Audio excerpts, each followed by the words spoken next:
Gabonak heltzear daude, baina naiz eta oporretan egon, oso aspertuta nago.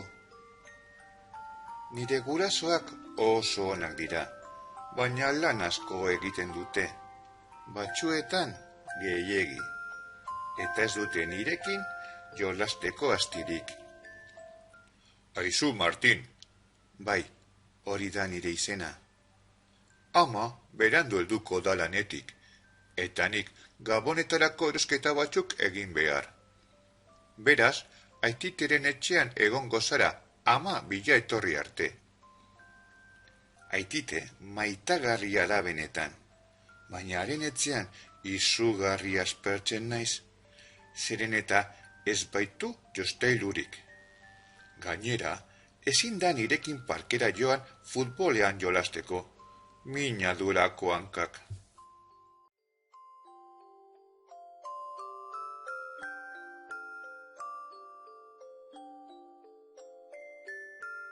Zer gertatzen maitia? Oso aspertuta nago Aitite.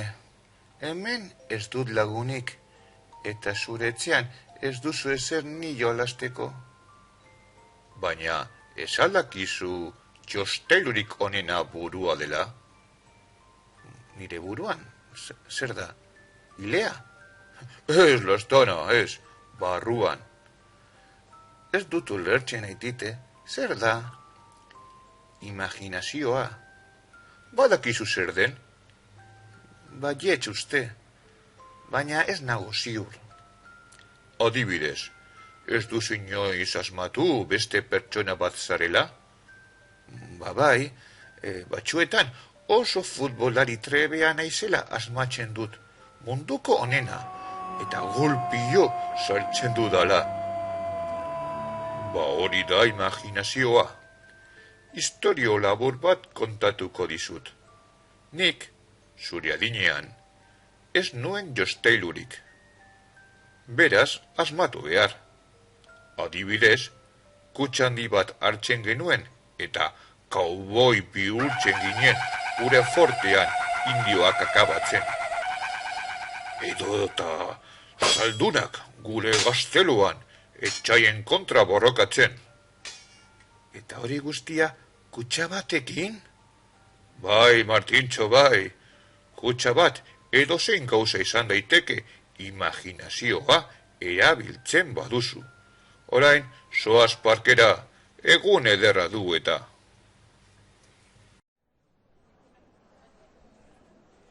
Aititeren auzoan parke handi bat dago, baina ez dut lagunik hemen.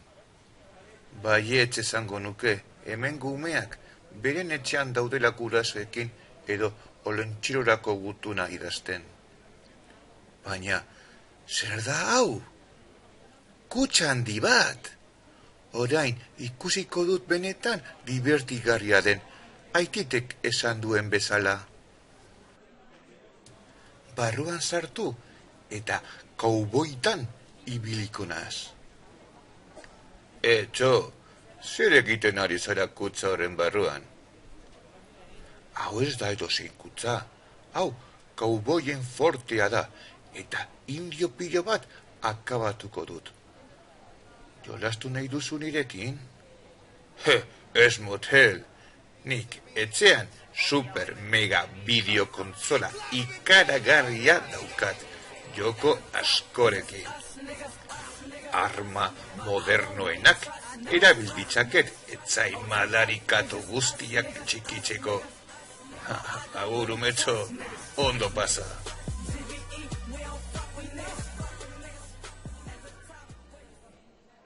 Dirudienez, gaur egun kutxa baino jostailu sofistikatuagoak daude. Hala ere, saiatuko naiz Aititek esandakoari eusten. Hor dator indio bat. Bam, bam, hil zaitez, indio madarikatu hori. Zer dinozu ba, motiko? Hiltzeko, zergatik? Ba, kauboia naizelako, eta kauboiek indioak akabatzen dituzte. Eta hori divertigarria da, ala? Ba, Ez dakit, baina hori da telebistan ikusten dudana. Ba, hori oso tristea da.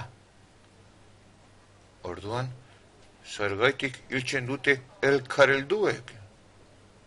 Galdera ona, mutiko.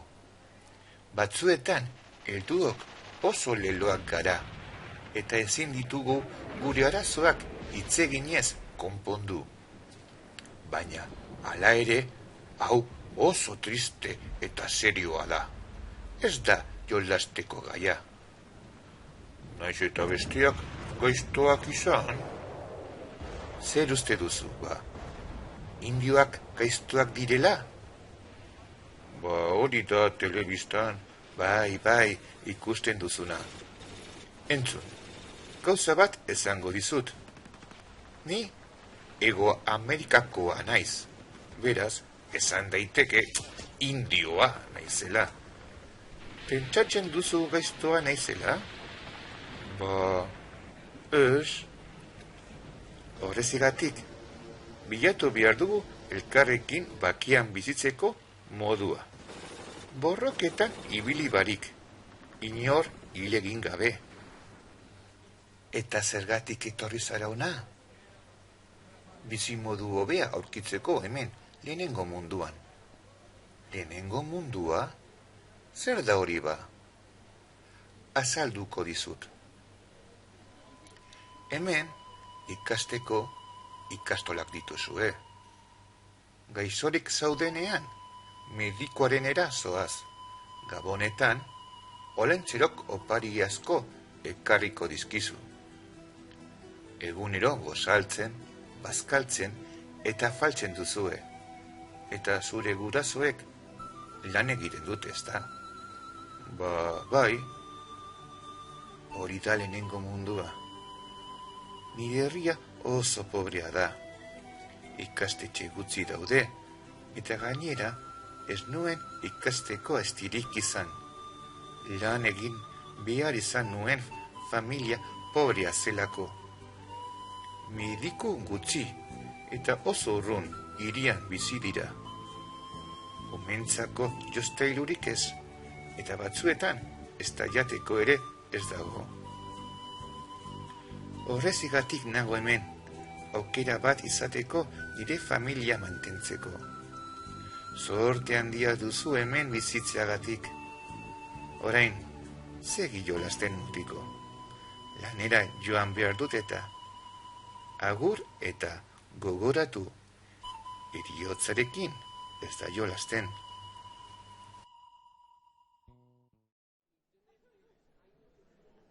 Dirudienez ezin da kutxa batekin jolastu. Gauza violentoa da nonbait. Izan liteke ere ez dakidala nola jolastu. Ene, begiratu! Gizon bat kutxa batekin jolasten. Berak erakutsiko dit. Kaixo, mutiko. Zertan ari zara kutxa horrekin? Berarekin jolasten nabil. Aititek esan dit, kutxa hau kastelu bat izan aldela. Hori egia da bai. Adibidez, kutxa hau nire etxea da. Eta nola jolasten zara berarekin? Jolasten? Ez, mutiko, ez. Hau nire benetako etxea da. Ez dut ulertzen. Ze ba zure etxea? Ba, oso pobrea naizelako. Baina hori ez da posible. Zergaitik ez? Hau, lehenengo mundua delako, eta hemen ez dago pobreziarik. Pobrezia ez da arazo geografikoa. Lehenengo munduan ere, pobrezia edo non aurkitu alduzu. Eta zu zergatik zara pobre. Helduen bizitza ez da erraza motel. Arazo pilo daude. Eta batzuetan, ez du zindarrik, ez da sorterik ere, hauek konpotzeko. Baina zoaz jolastera, mutiko. Nire historioa oso tristea da eta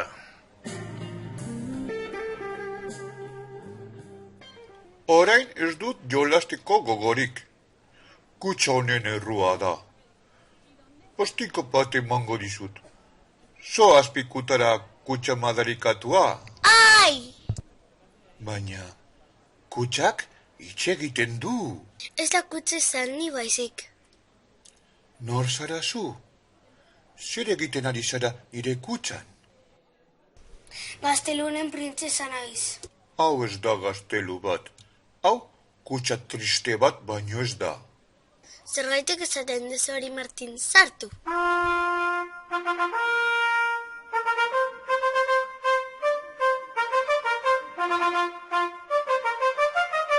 Ene bada, arraioa, egia, baina, nola? Imaginazioa erabiltzen ari zara. Umea zara ni bezalako, Martin. Eta historiak asmatzeko imaginazio izugarria dugu. Horrezegatik gara enalaiak. Ez, gaur ez nago pozik. Zergaitik ez? Helduen mundua ez zait gustatzen. Okerra da eta tristuraz betea. Batzuetan helduak ez daude burtizano. Txarrena da, egun batean helduak izango garela, eta haiek bezalakoak izango garela. Ez, Martin, heldu guztiak ez dira zuk esaten duzu modukoak. Aizko egin alduzu mundua bea izateko. Baina nola egingo dut hori nik? Orain bezala imaginazioa erabiliz. Baina, zer gertatzen da? Gaztelua purtzen ari da? Alde mendik, Martin! Zezuretzera, harin!